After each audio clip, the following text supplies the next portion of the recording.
Welcome to Karma Chronicles. Please like the video and subscribe. Let's begin. I should have felt something when the music started. Joy, nerves, maybe even butterflies.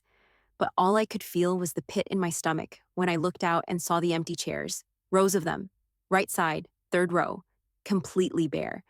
That's where my family was supposed to sit. My mom, my dad, Bianca, my younger sister, Carla, my best friend since I was 6. All of them, gone, and not by accident. My name's Lisa. I'm 29, live in Richmond, Virginia. And this is the story of how my wedding turned into a wake for my last bit of hope in them. Quick note, before listening, share which city or country you're watching from. The moment I stepped onto the aisle, I felt my face twitch. Not the good kind of nervous twitch either, the kind where you're forcing a smile so hard your cheek starts to shake. Ray, my husband, stood at the altar beaming like we were about to step into a dream. I was walking toward him through a storm no one else could see. My mom had RSVP'd late. Still figuring out travel, she'd said. Bianca's reply came as a forwarded email from Mom. Bianca can't make it. Her friends have a surprise for her. Carla texted a thumbs up to the invite, then never followed up. 2 weeks before, I got an invite. Bianca's surprise early retirement bash. Date? The exact same day as my wedding. Different city, different coast. They didn't just miss it, they booked over it, on purpose. Bianca's 31, worked in corporate HR, took an early retirement buyout from some startup. That was enough reason, apparently, for a 300-person rooftop party in San Diego. Full catering, open bar, LED dance floor. I saw the pictures later. Matching silver dresses, champagne fountains, even a hashtag on the wall.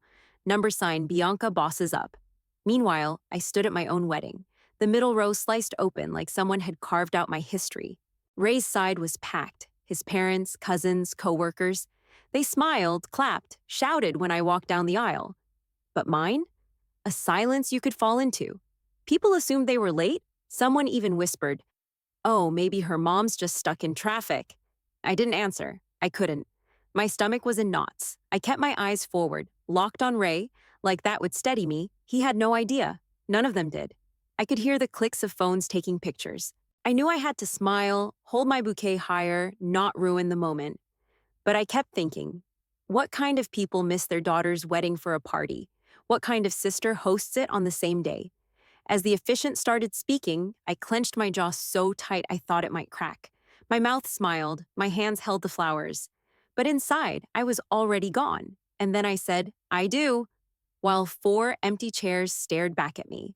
I got the call 2 weeks before the wedding. I was sitting on the floor of our living room, stuffing ivory envelopes with table cards, when I dialed my mom to confirm their flights. She picked up on the 3rd ring.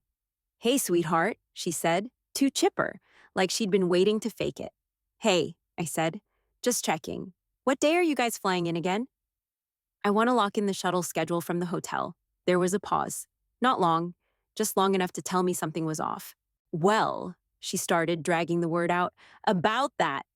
We're not coming." I froze, my hand still on the envelope. "What do you mean you're not coming?"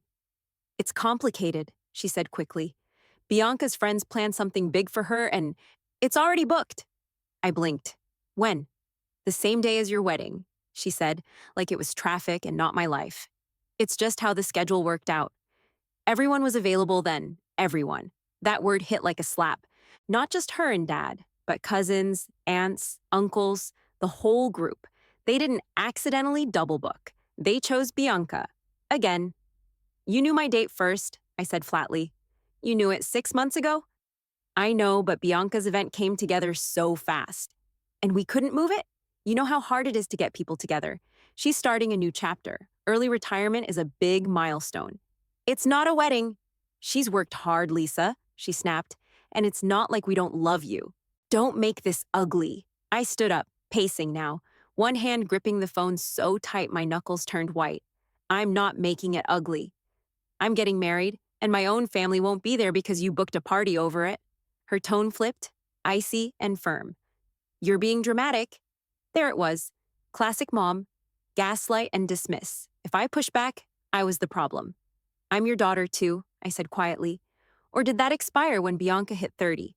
She didn't answer, just breathed, then said, I have to go. I'll call you next week. Try to enjoy this time. And just like that, she hung up. The next few days were hell. One by one, the texts rolled in. Hey, Lisa. So sorry we can't make the trip. Hope it's beautiful. Wishing you the best, sweetie. Congrats from all of us. We're sending a gift instead. Can't wait to see pictures. It was like watching people RSVP to my funeral. I didn't even reply. I couldn't. Every ping on my phone made my stomach turn. Ray tried to stay upbeat, kept saying, maybe they'll surprise you. People flake on invites all the time, but he didn't know my family. When they flake, it's with intention. Then came Carla. She called the night before the wedding. I almost didn't answer. Wish I hadn't. Hey, girl, she said, all breathy like she was already rushing out the door. I needed to tell you, I'm not going to make it tomorrow. I went quiet. Dead quiet. Wait, what? Yeah, look, I tried to make it work, but Bianca's event is it's a thing. She's nervous and asked me to help with logistics. You know how she gets? I leaned against the kitchen counter, heart pounding. You're ditching my wedding to play party planner for my sister? She really needed me, Liz? I didn't want to choose. But you did. There was silence. She didn't argue. I laughed, bitter and sharp. You were supposed to stand next to me? I know. I'm sorry. I swear I'll make it up to you. You can't. Lisa! I hung up. I tossed my phone across the counter, let it slam and rattle. I stared at the wall for what felt like hours. My best friend, my sister, my parents, all skipping out on one of the biggest days of my life. And somehow, I was still the one being told to not make it ugly. There wasn't going to be a surprise. No dramatic last-minute entrance. No sudden turn of heart. They were gone before the wedding even started. The cake had barely been cut when my phone started buzzing like it was on fire. I'd left it face down on the sweetheart table, trying to stay in the moment. But by the time I picked it up, I had 9 missed calls, all from Mom. Then the texts started. Call me as soon as possible. It's important. Emergency with Bianca's event. Need help? I just stared at the screen, laughing under my breath. Ray leaned in, saw the contact name, and gave me that look. Don't let them take today.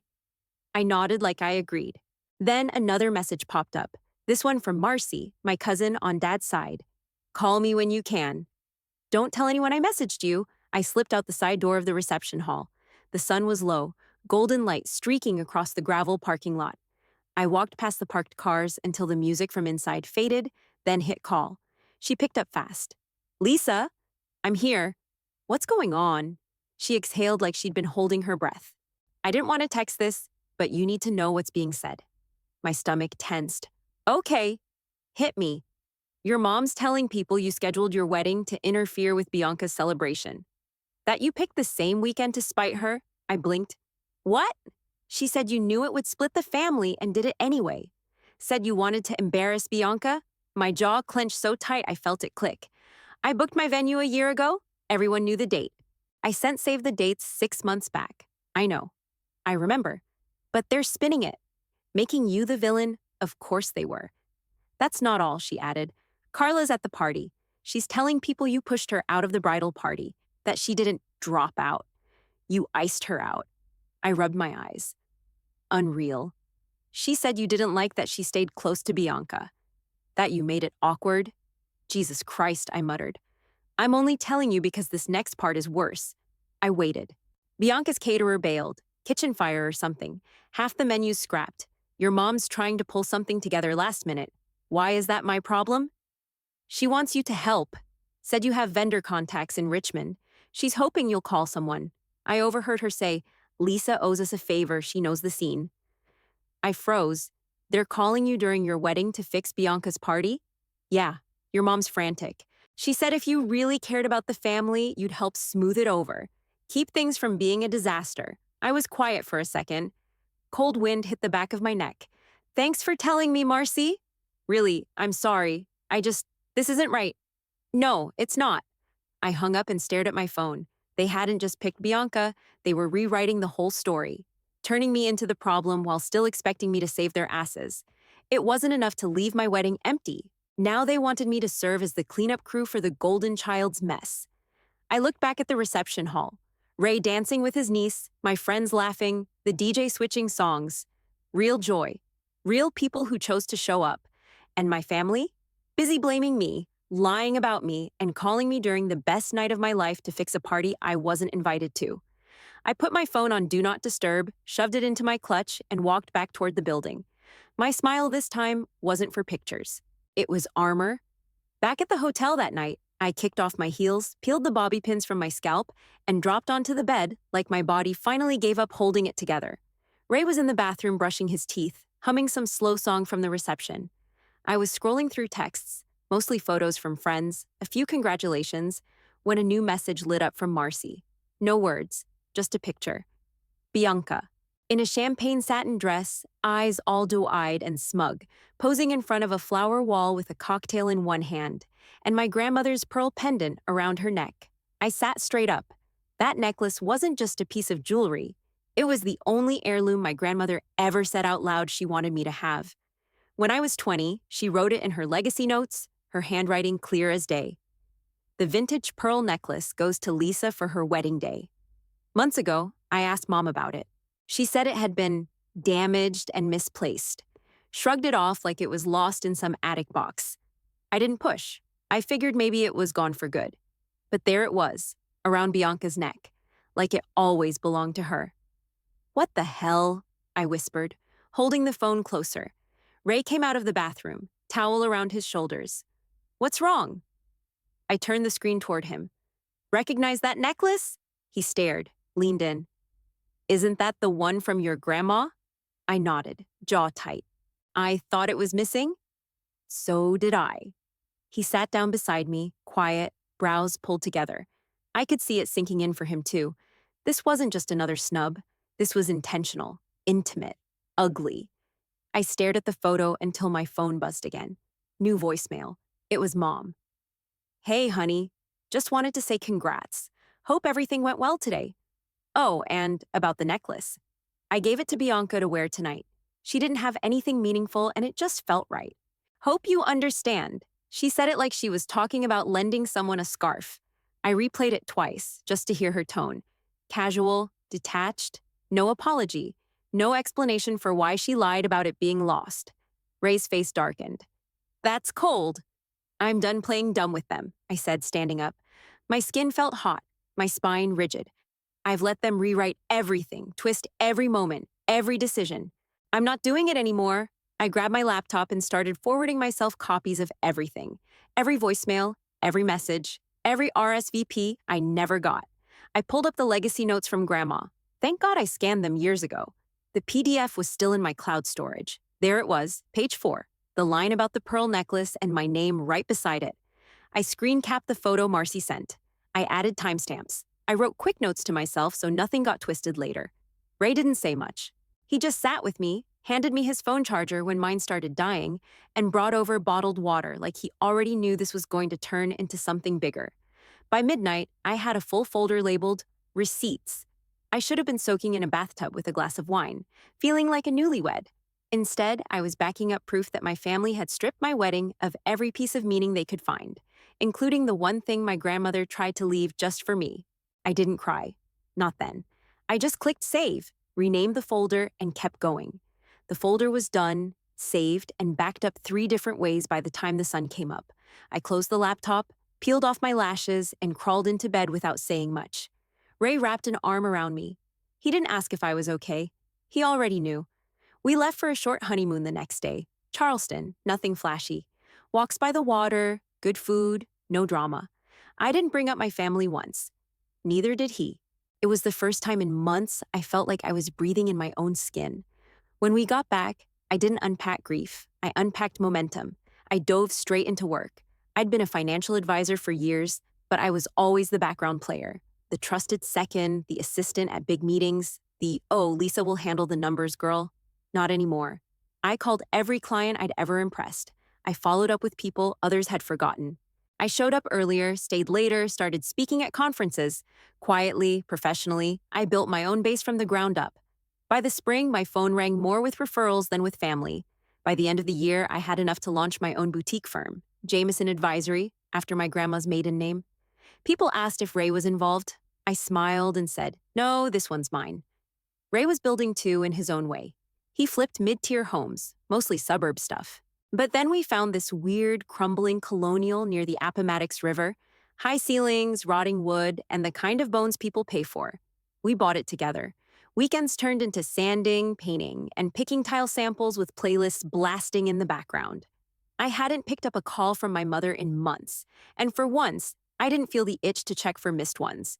We started hosting dinners, small groups, handpicked guests, lawyers, business owners, real estate folks. No big announcements, no look at us posts, just real people, real wine, and smart conversation around our kitchen island. It wasn't revenge, it wasn't spite, it was just mine. Marcy kept me in the loop, whether I asked or not. She'd text stuff like, "Guess what Bianca's planning now?" with an eye roll emoji. I never responded, but I read every word. Apparently, Bianca was putting together a vow renewal for her and her husband. Full scale, over-the-top destination-level production. Rumors said, private venue, live string quartet, drone footage, monogram desserts. Bigger than my wedding, obviously. That was the whole point. "She's calling it her real wedding," Marcy said one night over the phone. "She told Aunt Sherry it'll finally be the one she deserves." I didn't flinch. "Cool," I said. "Let her have it." Because by then, I'd already stopped waiting for them to notice my life. I didn't need their approval. I had income I controlled, a business with my name on it, and a husband who didn't flinch when the past came knocking. They were over there playing dress-up in front of rented photographers. I was building something permanent. I was organizing files for a client proposal when I stumbled on it again. Buried in an old Dropbox folder under a name I almost deleted. Legacy_notes_scan_final.pdf. I clicked it, thinking it was estate stuff from years ago I'd already backed up. But there it was. Page 4, Grandma's handwriting, plain as day. The vintage pearl pendant goes to Lisa for her wedding day. The date stamped in the corner. 10 years ago, no edits, no asterisks, no, unless Bianca needs it, just my name and her intention. I stared at it for a long minute. I'd already saved it before, but this time I printed a hard copy. Then I saved it again, to a fresh folder I labeled Pearl. That same week, Marcy sent me a photo with zero warning. She'd found an old estate inventory sheet from when Grandma's things were divided after she passed. This one was signed, by my mother. Bottom right corner, in blue ink. Under the section for jewelry, item number 12, vintage pearl necklace, temporarily released to Bianca Jameson, to be returned. I zoomed in 3 times, read it again and again, temporarily released. I called Marcy. "Where did you even find this?" I asked. "Aunt Judy had it in a binder," she said. "She forgot she even had a copy." I snapped a photo when she left the room. "Does Bianca know this exists?" "No." And I wouldn't tell her I didn't thank her. I didn't have to. We were past that. Next morning, I booked a consult with a probate attorney downtown. Her name was Dana, clean blazer, sharp eyes. I laid out everything. Grandma's note, the estate sheet, the photos of Bianca wearing the pendant, the voicemail from my mom. She flipped through everything, barely blinking. "This is enough," she said, tapping the documents. "Legally, the necklace is yours. The estate note is valid, and the inventory confirms it was only a temporary transfer. So I can get it back? If you want to go after it, yes." I nodded. "Good," she paused. "You want to sue your mother?" "No," I said. "I want the truth to be louder than their lies." After that, I got to work in my own way. I didn't rage post. I didn't call anyone out. I didn't even mention Bianca. Instead, I started talking to people, quietly, at events, over drinks, through mutuals. I already knew Bianca's vow renewal was shaping up to be some Gatsby-level circus. And I knew the types she liked to surround herself with. Stylists, PR interns, wedding planners who called themselves curators. So I started getting curious. Who's handling Bianca's floral design? Oh, really? That planner? I've met her. Small world. Did she end up going with the lake venue or the manor house? I didn't have to ask for much. People love to talk when they think you're just networking. Every time someone mentioned her name, I smiled and nodded. I built a mental map of vendors, contractors, coordinators. By month 3, I had a full picture of her entire vow renewal team. They had no idea I was watching, but they were about to. Once I had the map, I picked the sharpest pin to drop first. Her name was Clarissa Holbrook, mid-40s, ran a digital column that walked the line between society gossip and respectable lifestyle features. She wasn't TMZ, she was subtle poison. Known for her series on The Real Story Behind the Wedding, where she never named names, but everyone knew who she was talking about. I sent a short, clean email. I have a verified inheritance dispute involving a high-profile vow renewal in Virginia next month. Paper trail's strong. No interest in revenge, only in accuracy. If you'd like to talk, let me know. She responded in under an hour. We met at a coffee shop near downtown. I showed her everything. Grandma's legacy note, the estate inventory sheet with mom's signature, the voicemail, the photos, the timeline. I laid it out the same way I built a financial portfolio, clear, sourced, bulletproof. Clarissa didn't talk much while reading, but when she got to the estate inventory photo, her brows lifted. She wore the necklace at the event that replaced your wedding? Yes. And the family told everyone you scheduled your wedding to ruin hers? Correct. She looked up, dead serious. And now she's planning the sequel, I assume? With a bigger budget and a photographer from New York? Clarissa smiled without smiling. People love symmetry. I didn't pay her. I didn't have to. All I gave her was access and receipts. She said she'd run quiet verification on her own, no names dropped, unless facts were locked. You okay with me publishing this? She asked. Do what you want. I'm not hiding. Next came the packet. Dana, my lawyer, helped draft a formal demand for return. We printed everything. The legacy note, estate sheet, photo of Bianca wearing the pendant, and a notarized letter citing my legal ownership. A cease and desist if it was worn or displayed again. I want it delivered the afternoon of the event, I told her, right as photos start. She gave me a look. You sure you don't want to be there? No, I said. I don't need to see it. I just need to be known. While Dana scheduled the delivery, I reached out to one last contact, Rachel Blackwell, the venue owner. I'd met her at a financial seminar the year before. She'd just opened up the Kingsley House, some restored Georgian estate that hosted legacy events for the rich and obsessed. I sent a short message on LinkedIn. Hey Rachel, saw your venue's being used for a client I'm in a legal matter with. Just wanted to loop you in for transparency. There's a documented heirloom dispute involving a piece of jewelry being used in photos. Would hate for the venue to be pulled into something sticky. She replied later that night. Thanks for the heads up, Lisa. Let me know if legal docs are coming. I'll make sure it's handled discreetly. Everything lined up by the second week of May. Marcy confirmed the vow renewal was set for Saturday afternoon. Bianca had booked the manor lawn, full setup, tent, lights, live violinist, 3 photographers, drone team, and a videographer. That morning, I put on jeans and a blazer, sipped my coffee, and waited for the clock to hit 2. At exactly 1:45 p.m., Dana's courier handed the envelope, thick, stamped, sealed, to the event planner and venue staff. 1 copy for each. A legal landmine dressed in gold lettering. Clarissa messaged me an hour later. It's loud over here. No need to confirm anything. But thank you, I didn't reply. Just smiled, because I didn't need to crash the party. I didn't need a scene. I'd already changed the whole script. Saturday afternoon, I stayed home. Ray grilled chicken on the deck. Our dog slept on the couch. It could have been any quiet weekend in Virginia, except I had my phone glued to my palm and a half-dozen text threads open. At 2:07 p.m., Marcy messaged, "It just landed." Planner looked like she swallowed glass. I didn't respond, just refreshed my email, waiting for Dana's confirmation. 2 minutes later, it came in. Documents delivered to event planner and venue rep. Legally acknowledged. Standing by another buzz. Marcy again. Venue owner pulled mom aside. She does not look happy. I smiled, slow and tight. Then I made popcorn. 15 minutes later, Bianca's in the dressing room screaming. She didn't know it was coming. Mom is blaming me now, saying I had no business showing you the estate doc. I replied, "You didn't. I found it myself." Then she sent one more. Carla's in there too, trying to calm Bianca down. No one's listening to her. Of course Carla was there. She always hovered when drama broke out, like she could fix it just by breathing near it. I pictured the scene exactly. Bianca mid-makeup, in some silky designer robe, with her name embroidered on the back in gold thread. My mother pacing behind her, fake whispering. Carla squeezing someone's hand, probably offering a tissue. And on the makeup tray, sitting in a velvet box, my necklace. By 2:43 p.m., Marcy sent a photo, not of Bianca, of the tray. The necklace was gone. Removed. Planner told her no photos with it until the legal matter's resolved. That line hit deep. Legal matter.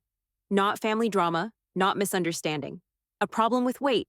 No necklace in the pre-ceremony shots, no close-ups of the heirloom, no glowing captions about generations of love and tradition. They tried to cut me out of my own story. Now the story cut them right back. By evening, the fallout had started trickling through the corners of social media.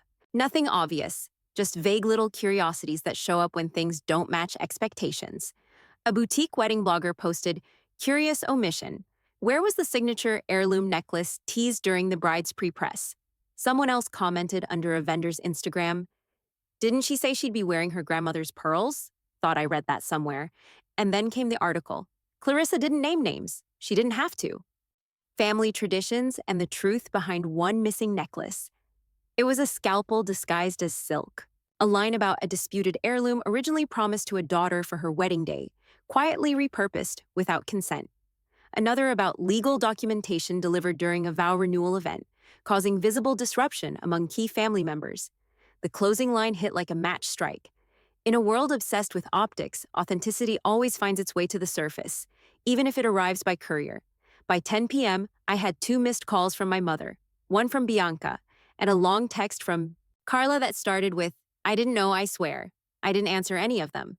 I sat on the porch with Ray, drank a glass of wine, and watched the sun bleed out over the river. They could plan 100 more parties, hire better photographers, invent better lies.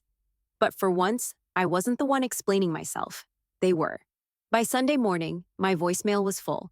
7 missed calls from my mother, 4 from Bianca, 2 from Dad, which meant they were panicking. He never called unless someone died. Carla left a voice message that was nearly 3 minutes long, all breathy excuses and "I didn't know" on loop. I didn't listen to any of them, I didn't respond, I didn't delete them either. I just let the noise pile up. Monday, I walked into the office like it was any other day. 2 new clients were waiting. One of them owned a local winery. The other ran a chain of physical therapy clinics. Both had heard of me through referrals, not gossip, and neither cared who wore what necklace. But the town was buzzing, not openly, not in the grocery aisles or at the post office. These people were subtle. They whispered in club lounges, wine tastings, private Pilates studios. And word was getting around. The Holbrooks, my parents, weren't bulletproof anymore. Their image, once polished to country club shine, had taken a hit. It started with offhand remarks at a fundraiser. Then someone brought up that article at a tennis brunch. By Thursday, 3 different people had mentioned to Marcy that it was shocking how gracefully Lisa handled all that drama. I hadn't said a word, not online, not in group chats, not even to Marcy. My social media stayed dark. No likes, no cryptic posts, no dancing around the drama with fake quotes about healing. Meanwhile, Bianca was trying to claw it all back. She posted throwbacks, smiling shots with the necklace cropped out, pinned a thank you note to her page about the love that mattered most. Her comment section looked normal, but I knew better. So did the vendors. 2 of her planners dropped her from their roster within a week. One of them released a generic PR statement about protecting the integrity of family moments. Her makeup artist didn't repost a single photo. And the venue? Silent. Marcy called me that Friday night. I answered finally. "You lit their whole world on fire," she said, not even trying to hide her grin. Without lifting a match, I was sitting on the porch again, sipping iced tea, bare feet on the railing. Ray was inside watching baseball, the dog snoring beside him. "Didn't need to light it," I said. "I just opened the window and let the smoke out." Marcy snorted. "Well, people are finally asking questions. Aunt Laura straight up said she doesn't believe your mom anymore. Said it makes no sense that you'd sabotage your own wedding."